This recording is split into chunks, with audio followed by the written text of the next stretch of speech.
नमस्कार दोस्तों, तनव्यू चैनल में आपका एक बार फिर से हार्दिक स्वागत है। आज मैं आपको लेके जा रहा हूं जम्मू कश्मीर के शिवखोड़ी शंकर भगवान की गुफा में। ये ऐतिहासिक गुफा का नाम आप लोगों ने शायद नहीं सुना होगा, मगर बर्फीले बाबा अमरनाथ की गुफा का नाम आपने जरूर सुना होगा।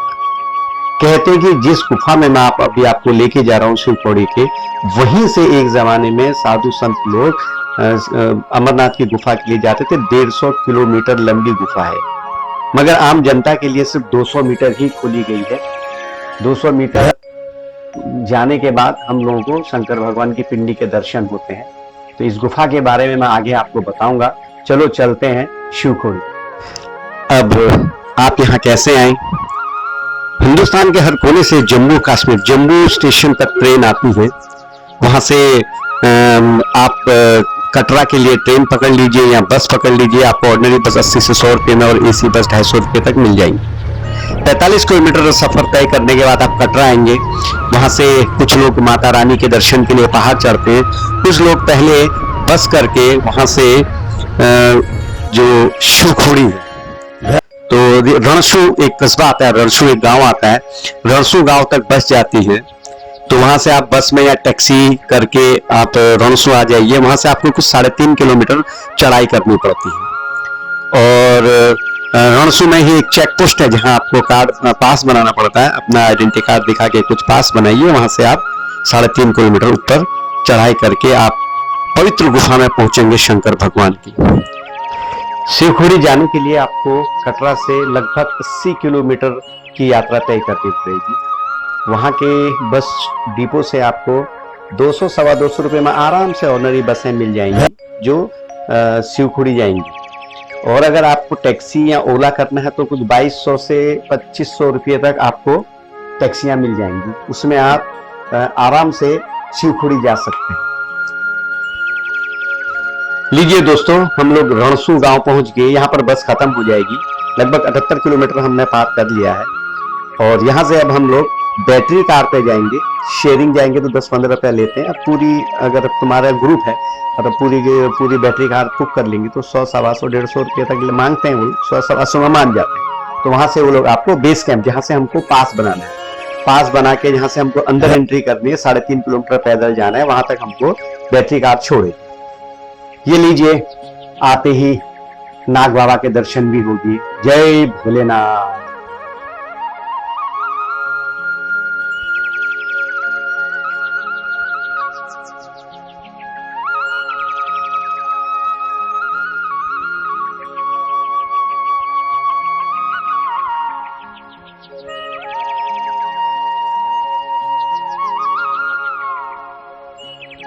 ये शिव द्वार है।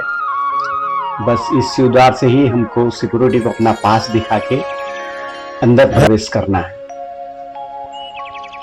यहाँ से हम लोग पैदल 3.5 किलोमीटर चलेंगे।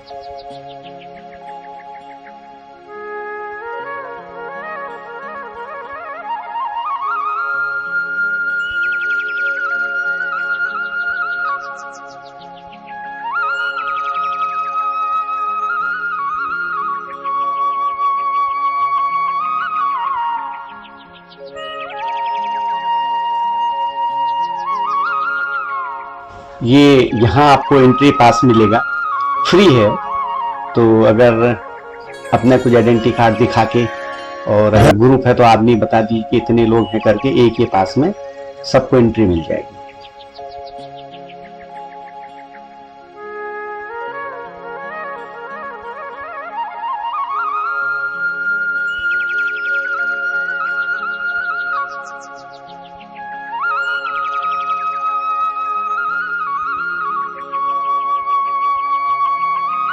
यहीं से आपको घोड़े और पालकी मिलेगी। घोड़े वाले कुछ 500 रुपया 600 रुपया कुछ मांगते हैं यहाँ से वहां तक। और पालकी में अगर कोई बुजुर्ग को जाना है तो लोग 1400 रुपया 1500 रुपया मांगते हैं आप लोग। उससे इतना दे के आप उसी में वापस आ जाइए। नहीं तो पैदल 3.5 किलोमीटर आराम से गाते बजाते भगवान का नाम लेते हुए आराम से 3.5 किलोमीटर निकल जाता है।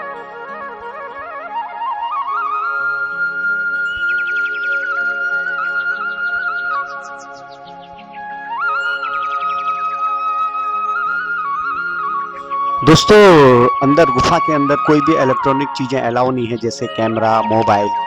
तो मैंने जो भी अंदर जो कुछ फ़ोटो 3-4 मैंने डाली हैं, तो मेरे एक मित्र हैं जिनके यहाँ फूल और प्रसाद की दुकान है, उनसे मैंने ली हैं और उनके परमिशन से मैंने ये अपने प्रोजेक्ट में वो 2-3 फ़ोटोएँ डाली हैं।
और जो जाने का रास्ता है, तो उसके बगल से एक दूध गंगा नामक एक नदी बहती है, कलकल करते हुए नदी बहती है। लोग वहाँ पर आराम से थोड़ी स्नान करके हाथ पैर धो के फिर आराम से सफ़र तय करते हैं। पहुँचते पहुँचते जब आप शिवखोड़ी पहुँचते हैं, तो वहाँ का नज़ारा देखने लायक है।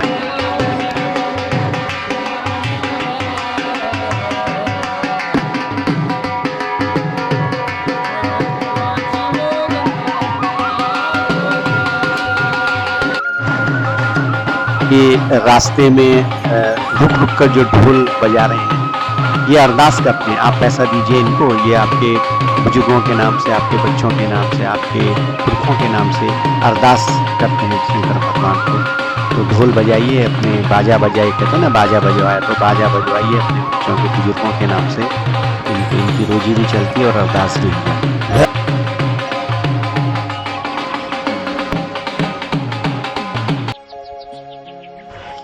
3.5 किलोमीटर की पथरीला और सीढ़ीदार रास्ता क्रॉस करके जब हम लोग शिवखोड़ी गुफा में घुसे, तो कुछ दूरी तक लाइन लगी हुई थी।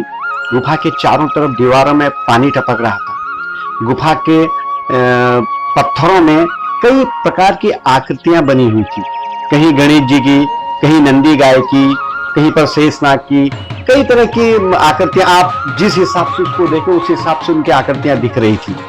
शायद किसी जमाने में यहाँ से काफी पानी इसीलिए इस गुफा से निकलता होगा, काफी बारिश होती होगी कि पानी की वजह से दीवारों में जो कटान हुआ है, कटी हुई है दीवारें, उसकी वजह से ये कई तरह की आकृतियां वहां बन गई। कुछ आगे चलकर मैंने देखा कि एक संकरी सी पतली सी गुफा है, उसके अंदर आदमी लोग घुस रहे हैं। तो हम भी उस गुफा में घुस गए। अंदर का नजारा देखकर हैरान रह गए। कहीं पर गुफा कुछ चौड़ी थी, तो कहीं पर एकदम इतनी संकरी थी, इतनी पतली थी कि 2 पत्थरों के बीच में से चिपक कर आपको क्रॉस करना पड़ता था। ऐसा लगता था जैसे हम क्रॉस कर ही नहीं पाएंगे। पत्थरों के बीच में से चिपक कर अंदर निकलना पड़ता था। खैर, हम लोग निकले और आराम से निकल गए। पता है, देखने से ऐसा लग रहा था निकल नहीं पाएंगे, लेकिन निकल गए। कहीं पर घुटनों तक पानी था, ऊपर से पानी टपक रहा था, कपड़े भीग रहे थे, पानी टप टप, और नीचे पानी कहीं जमा था, कहीं उतार था, कहीं नीचे उतरना पड़ रहा था, कहीं ऊपर चढ़ना पड़ रहा था। किसी तरह करके हम लोगों ने 200 मीटर की ये गुफा पार की। गुफा के अंदर भी जगह जगह वही पानी की कटान की वजह से ऐसी नक्काशियां, मतलब ऐसे चित्र दीवारों में बने हुए थे। ऐसा लग रहा था कि जैसे बहुत साल पहले किसी ने बनाए, लेकिन वो बने नहीं थे, पानी की कटान की वजह से वो बने हुए। आगे जाके देखा हमने कि जब हम लोग मेन गर्भगृह में पहुंचे वहां के, तो वहां काफी पब्लिक पहले से थी, क्योंकि शायद जो 2 नंबर गेट है जहां से बुजुर्गों के लिए जो गुफा क्रॉस नहीं, उनके लिए जो गेट है वहां से भी लोग आए हुए थे। वहां आके हमने सबसे पहले देखा कि कुछ 4 फुट की शिव की पिंडी, उसको फूलों से और उनकी चादरों से ढका होता है, दिख नहीं रहा था, लेकिन लगभग 4 फुट की जो पिंडी थी उसके ऊपर से पानी उसके ऊपर टपक रहा था, ऐसे जैसे कुदरती ऊपर से गुफा के छतों से कहीं से पानी आके टपक के उस पिंडी पर शंकर भगवान की पिंडी पर गिर रहे थे। तो वहां के जो पंडित जी थे उन्होंने टॉर्च से दीवार में हमको ऐसे ऐसे कई पिंडियां दिखाई, जिसमें एक छोटा सा तालाब झील जैसी, उसके बगल में पांडव, पूरे 5 पांडव, द्रौपदी बैठी हुई है, उनकी पिंडियां थी। फिर थोड़ी आगे जाके देखा राम लक्ष्मण, इनका एक ग्रुप था, इनकी पिंडियां थी। और एक तरफ की दीवार में ऐसा पूरा शेषनाग नुमा ऐसा वो बना हुआ था, मतलब कुदरती जो दीवारों से बन जाता है पानी करके, वो बना हुआ था। अपने आज्ञाकार के टाइम में पांडव लोग भी इस गुफा से निकले थे, और वनवास के टाइम में रामचंद्र जी का परिवार भी इस गुफा से निकला था। थोड़ी आगे गए तो देखा कि एक गुफा को तारों से और जालियों से बंद किया गया था। एक गुफा अंदर तक दिख रही थी, अंदर अंधेरा था, और कहते कि यही गुफा अमरनाथ की गुफा की तरफ गई हुई है।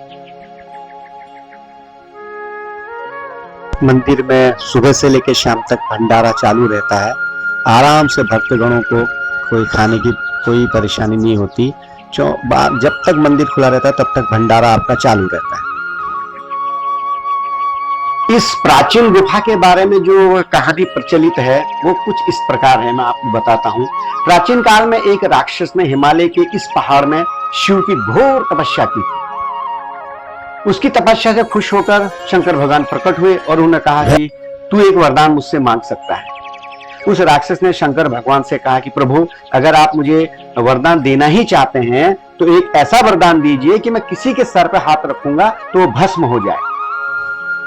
और शंकर भगवान ने परिणाम जाने बगैर तथास्तु कह दिया। राक्षस को विश्वास नहीं हुआ कि भगवान ने मुझे इतना बड़ा वरदान दे दिया, तो शंकर भगवान के सर में हाथ रखने के लिए उनके पीछे दौड़े कि मैं पहले हाथ रख के तो देख लूं कि वरदान सही है क्या नहीं।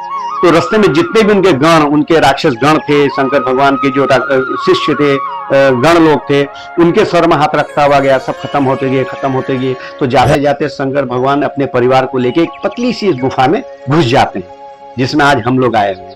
तो अंदर ही रहते हैं। राक्षस का इतना विशाल का शरीर होता है कि वो पतली गली में घुस नहीं सकता, इसलिए वो बाहर उनका इंतजार में खड़ा है।